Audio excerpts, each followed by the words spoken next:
प्रधानमंत्री आवास पर करीब 1 घंटे चली हाई लेवल बैठक में एनएसए, सीडीएस तीनों सेनाओं के प्रमुख मौजूद रहे। रक्षा मंत्री राजनाथ सिंह भी बैठक में मौजूद रहे। प्रधानमंत्री नरेंद्र मोदी ने सेना को खुली छूट दे दी है, आतंकवाद को जवाब देंगे। पीएम मोदी ने कहा है सेना प्रमुखों से भारतीय सेना पर पूरा विश्वास है। ऑपरेशन का समय जगह सेना को तय करना है, ये सेना तय करे। ये प्रधानमंत्री मोदी ने सेनाओं के प्रमुखों से कह दिया है। इस वक्त की बड़ी खबर, क्योंकि आतंकवाद को कुचलना हमारा लक्ष्य है और आतंकवाद को खत्म करने के लिए समय और जगह दोनों ही सेना तय करे। खुली छूट सेनाओं को दे दी है प्रधानमंत्री नरेंद्र मोदी ने।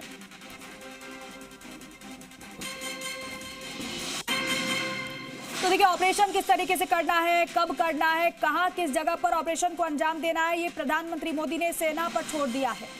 अहम बैठक के बाद कहीं ना कहीं सैन्य बलों को ये ताकत दे दी गई है, ये बयान दे दिया गया है कि जवाबी कार्रवाई जो है वो आपके तरीके से होगी, किस ठिकाने पर होगी, किस समय होगी, ये सब कुछ आपको तय करना है। इसमें सरकार का कोई, जिसे कहा जाए कि इंटरफेरेंस नहीं होगा।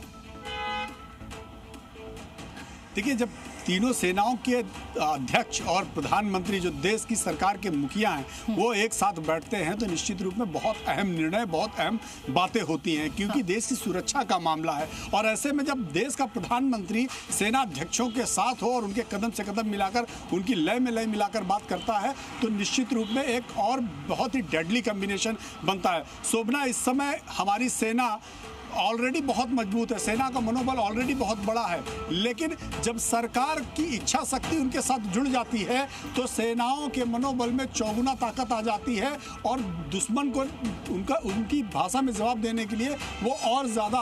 ठीक है नीरज, मैं आपके पास आऊंगी। मेरे साथ कुछ रक्षा विशेषज्ञ जुड़े हुए हैं, उनसे हमें समझना होगा, क्योंकि ऐसी स्थिति इतिहास में भी पहले कई बार आई होंगी सरकारों के सामने। और सरकार जब इस तरीके का पूर्ण विश्वास जताती है, पूर्ण आस्था सैन्य शक्ति पर जताती है, तो मेजर जनरल सिवाच इसको कैसे समझा जाए और सेना इसको कैसे लेती है?